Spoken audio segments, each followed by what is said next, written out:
क्यों?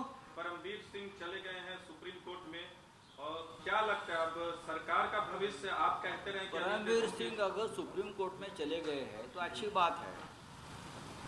हमारे राज्यसभा में सुप्रीम कोर्ट के रिटायर्ड चीफ जस्टिस है रंजन गोगोई जी। उनका बयान में बीच में पढ़ रहा था कि सुप्रीम कोर्ट में किसी को न्याय नहीं मिलता, यानी सुप्रीम कोर्ट दबाव में काम करता है। अगर इसी दबाव का इस्तेमाल करके परमवीर सिंह को कोई काम करना है या करके लेना है तो लोग सुप्रीम कोर्ट में जा सकते हैं। लेकिन मैं रंजन गोगोई जो पूर्व मुख्य न्यायाधीश जो हमारे राज्यसभा के सदस्य हैं और हमारे सहयोगी हैं, उनके बात पर अगर यकीन करें तो सुप्रीम कोर्ट में आजकल किस दबाव की न्याय व्यवस्था, जैसे ईडी है, जैसे सीबीआई है और एजेंसी है, वैसे एक सुप्रीम कोर्ट का भी इस्तेमाल किया जाता है, ऐसा मेरा कहना नहीं है। ये कहना है रंजन गोगोई राष्ट्रपति निर्देशित सदस्य जो भारतीय जनता पार्टी ने उनको नॉमिनेट किया है। मैं उनके बात पर विश्वास रखता हूँ। परमवीर सिंह अगर इस यंत्रणा का इस्तेमाल करके महाराष्ट्र सरकार पर दबाव लाना चाहते हैं तो महाराष्ट्र सरकार ने उसके ऊपर अब सोचना होगा क्या करना है। दूसरी बात है कि राज्यसभा और लोकसभा में कल जो हंगामा हुआ है इस मामले में सरकार बर्खास्त थी और परमवीर सिंह का जो कोई एक सो कॉल्ड लेटर बॉम्ब है उस बारे में अगर एक पुलिस अफसर के लेटर के ऊपर आपको किसी का इस्तीफा, यानी चाहे सरकार का हो, चाहे मुख्यमंत्री का हो, चाहे गृह मंत्री का हो, आप इतना विश्वास रखते हो तो मेरा ये सवाल है, जो कल हंगामा कर रहे थे लोकसभा और राज्यसभा में, या महाराष्ट्र के बीजेपी के नेतागण या रविशंकर प्रसाद जी देश के लॉ मिनिस्टर, जिसने भी रविशंकर जी ने भी परसों एक पत्रकार परिषद लेकर ये कहा था कि महाराष्ट्र के सरकार को सत्ता में रहने का अधिकार नहीं है।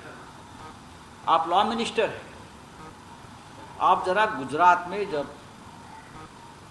हमारे मोदी जी मुख्यमंत्री थे या ये सब मंत्रीगण थे तब संजीव भट्ट आईपीएस या मिस्टर शर्मा और एक अफसर है, उसने बार बार इस प्रकार के लेटर बॉम्ब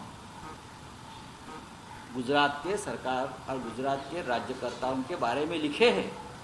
तो क्या उस लेटर के आधार पर गुजरात सरकार के पूर्व मुख्यमंत्री या आज के मुख्यमंत्री पर आप कार्रवाई करने जा रहे हो? संजीव भट्ट ने जो एलिगेशंस किए थे वो परमवीर सिंह से भी गंभीर थे।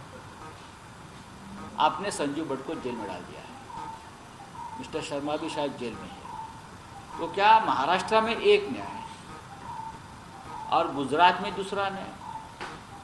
ये कौन सा न्याय, ये कौन सा संविधान है? देखिए संजीव भट्ट का लेटर, संजीव भट्ट ने जो एलिगेशंस किए थे वो वापस एक बार से लाइए। मैं लॉ मिनिस्टर से अपील करता हूँ, इस देश के लॉ मिनिस्टर से मैं अपील करता हूँ, आपके हाथ में कानून व्यवस्था है, न्याय व्यवस्था है, आप कानून के जानकार हो। और जो लोग लोकसभा और राज्यसभा में कल नाच रहे थे खुदक खुदक कर, उनसे भी मेरा अपील है, आप संजीव भट्ट का लेटर, उस वक्त का जो लेटर है वो भी सामने लाइए और उस लेटर के ऊपर भी आप कार्रवाई की मांग करिए सबसे पहले। चलो, धन्यवाद। सर, ज्या पद्धतीने आरोप केले परमवीर सिंगांनी, रश्मी शुक्ला यांच्याकडे एक ऑडिओ आहे ज्यामध्ये अनिल देशमुख हे बदल्यांसाठी पैसे मागतात। मी वारंवार सांगतो आहे की गुजरातमधल्या 2 माजी वरिष्ठ पोलीस आणि आयएस अधिकाऱ्यांनी जे आरोप तेव्हा केले होते सरकारवर, तेव्हाच्या राज्यकर्त्यांवर, ती सुद्धा पत्र समोर आणा। ते आरोप काय आहेत त्याचाही तपास होऊ द्या आणि मग आता जे काय हा सगळा खेळखंडोवा, जे नाचकाम, नृत्याविष्कार जो सुरू आहे सदनामध्ये,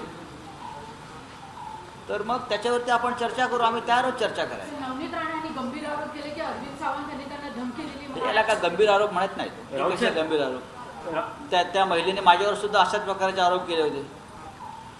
राहुल साहेब, काल पवार साहेबांनी पत्रकार परिषद घेतली आणि त्यात असं म्हटलं की अनिल देशमुख यांच्या राजीनाम्याची गरज नाही, कारण 5 फेब्रुवारी ते 15 फेब्रुवारी ते क्वारंटीन होते. पण विरोधी पक्ष नेत्यांनी जी माहिती समोर आणली आहे, विरोधी तारखांचा मेळ होत नाही आहे. बघा, हे काय सरकारने किंवा आम्ही काय तारखांसंदर्भातले डिपार्टमेंट आहे ना, जन्म मृत्यू प्रमाणपत्र देण्याचं किंवा काही नोंदी करण्याचं, ते उघडलंय का तारखा शोधत बसायला? हे लॉजिकल आहे. पवार साहेबांनी जी माहिती दिली आहे ती योग्य आहे. त्या काळामध्ये गृहमंत्री हे सक्रिय नाही. त्याच्यावर होईल ना आता तपास वगैरे, चर्चा व्हायची. एकदा पवार साहेबांनी काल सांगितलेलं आहे ना, त्याच्यावरती आम्ही चर्चा करणार नाही. ते ब्रह्मवाक्य नाही. पण आज एका इंग्रजी वृत्तपत्राची बातमी आहे की एप्रिलच्या पहिल्या आठवड्यात रिशफल होईल. अनिल देशमुख यांच्याकडून गृहमंत्री पद काढून घेतलं जाणार आहे. त्यांना दुसऱ्या खात्यामध्ये बघा, त्यांच्याकडे जबाबदारी. मी काय सरकारचा प्रमुख नाही. पण सरकार तर तुम्ही मी सरकारचा अजिबात प्रमुख नाही. या संदर्भातले सगळे निर्णय जे असतात हे सरकार म्हणून मुख्यमंत्री घेत असतात. तर वृत्तपत्रामध्ये काय आलं आहे ह्याच्यावरती काही निर्णय होत नाही सरकारचे. मी इतकंच मला परत सांगतो, ज्या एका पत्रावरून राज्यसभेत, लोकसभेत आणि मुंबई महाराष्ट्रामध्ये भारतीय जनता पक्षाचे लोक थैथयाट करत आहेत, तांडव करत आहेत. त्याने एकदा गुजरातमधले IPS अधिकारी संजीव भट आणि दुसरे मला वाटतं प्रदीप शर्मा त्यांचं नाव आहे, नाव चेक करून घ्या तुम्ही. तर त्या दोघांनी सातत्यानं त्या काळामध्ये अशा प्रकारचे पत्रव्यवहार आणि पत्र लिहून ज्या गोष्टी उघड केल्या होत्या अत्यंत गंभीर, मग त्या पत्राच्या आधारावर गुजरातचं सरकार तेव्हा बरखास्त का केलं नाही? आणि आज जे पत्र आम्ही ते समोर आणलं, जर ते पत्र आम्ही आज समोर आणलं, तर काल जे राज्यसभेत आणि लोकसभेत थैथयाट करत होते बरं का, हे लोक त्या पत्रावर सुद्धा नाचतील का? आम्ही त्यांना बँडबाजा पुरवतो, ढोल ताशे पायसं आम्ही त्यांना पुरवायला तयार आहोत. नाचावं त्याने. हां बोलिए सर. गुजरात में जब आप जो आप बात कर रहे हैं भट्ट साहब की, उस टाइम पे जो गुजरात गवर्नमेंट थी उन्होंने भट्ट साहब को सस्पेंड भी कर दिया था, अलग जगह पर भेज दिया. देखिए वो बात छोड़ दीजिए. मैंने कहा तो उसमें जो एलिगेशंस थे बहुत सीरियस थे जी. वो उस वक्त उस सरकार ने संजीव भट्ट जिसने लेटर लिखा था उसमें सर्विस और सेवा का जो भंग करने का जो नियम था वो तोड़ने के लिए सस्पेंड किया जी. बराबर है ना? आप भी तो एक्शन किसके ऊपर हुई थी? उस पुलिस अफसर पर हुई थी. हाँ. उसको लेकर वो नाच नहीं रहे थे. तो मैं वही कह रहा हूँ, क्या फर्क अभी देखेंगे ना. देखिए महाराष्ट्र सरकार जो कार्रवाई करनी है वो कर लेगी. मैं लॉजिक बता रहा हूँ. ठीक है. वहाँ एक न्याय है, वहाँ एक बात आप दूसरी करते हो और यहाँ दूसरी बात करते हो. लेटर ये कोई एविडेंस आधार नहीं होता, उसके ऊपर जांच होती है. हाँ, तो आप अपनी सुविधा के अनुसार राजनीति मत करिए. राजनीति अगर शुरू हो करने तो हम आपसे ज़्यादा राजनीति हम कर सकते हैं. हाँ, परमवीर सिंग हे सुप्रीम कोर्टात गेले आहेत. त्यांना असं वाटतंय, त्यांचं असं म्हणणं आहे की देशमुखांची भेट घेतली होती, त्याचं CCTV पुरावे. मी मगाशी असं म्हणालो आहे, सुप्रीम कोर्टामध्ये नक्की कशा प्रकारची न्याय व्यवस्था आहे आणि न्याय व्यवस्था कशा दबावाखाली राजकीय काम करते या संदर्भातलं मार्गदर्शन या सर्वोच्च न्यायालयाचे पूर्व मुख्य न्यायाधीश रंजन गोगोई, ज्यांना भारतीय जनता पक्षानेच राज्यसभेचं मेंबर केलेलं आहे, त्यांनी गेल्या काही काळात केलेलं आहे. त्याच्यामुळे ED असेल, सर्वोच्च न्यायालय असेल, CBI असेल, हे सध्या कोणत्या दबावाखाली काम करतात हे रंजन गोगोई यांच्याकडनं आपण माहिती घेतली पाहिजे. राव जी, एनसीपी का कहना है कि अनिल देशमुख को इस्तीफा देने की जरूरत नहीं है. शिवसेना का क्या कहना है? देखिए, एनसीपी शिवसेना में कोई फर्क नहीं है. सरकार सरकार होती है, ये सरकार का निर्णय होता है. अगर पवार साहब ने कुछ बात सामने रखी है तो मैं मानता हूँ ये सरकार की भूमिका है. Sir, Rahul sir, said that the common minimum program CMP of Maharashtra government ऐसा कौन बोल रहा है? प्रकाश जावड़ेकर बोलता है। अच्छा, प्रकाश जावड़ेकर बोल रहे हैं ना, तो ठीक है ना, प्रकाश जावड़ेकर को और आज अगर कोई एलिगेशन करना है पार्लिमेंट में तो करने तो हम उनको जवाब देंगे. पण राऊत साहेब, पवार साहेब परवापर्यंत असं म्हणत होते की मुख्यमंत्र्यांनी राजीनामा घ्यावा की नाही हा मुख्यमंत्र्यांचा अधिकार आहे. कालही ते पवार तसंच साहेब असं म्हणाले म्हणतात की अनिल देशमुखांच्या राजीनाम्याची गरज नाही. मग हा विषय पवार साहेबांनी मांडलेला आहे. पवार साहेब आमचे ज्येष्ठ नेते, सर्वोच्च नेते आहेत, ते विचारपूर्वक बोलतात आणि माहिती देतात आणि मांडतात. त्याच्यामुळे तुम्ही त्याच्यावरती कशाला वाद घाला. नाशिकमध्ये असं म्हटलं होतं की सरकारची पाय जमिनीवरती एकदा तपासून घ्यावा.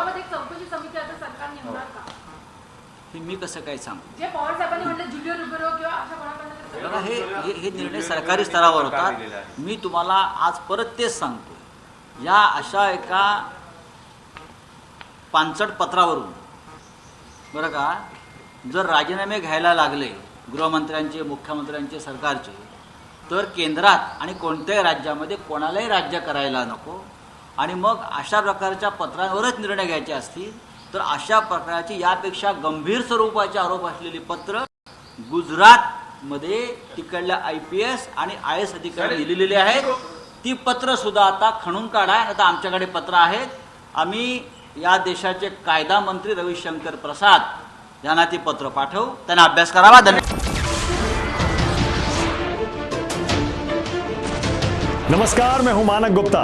अगर आपको हमारा ये वीडियो पसंद आया हो तो इसे लाइक और शेयर जरूर करें और हाँ, हमें सब्सक्राइब और फॉलो करना ना भूलें ताकि आप देश और दुनिया की कोई खबर मिस ना करें. तो जुड़े रहिए हमारे साथ और देखते रहिए न्यूज़ 24.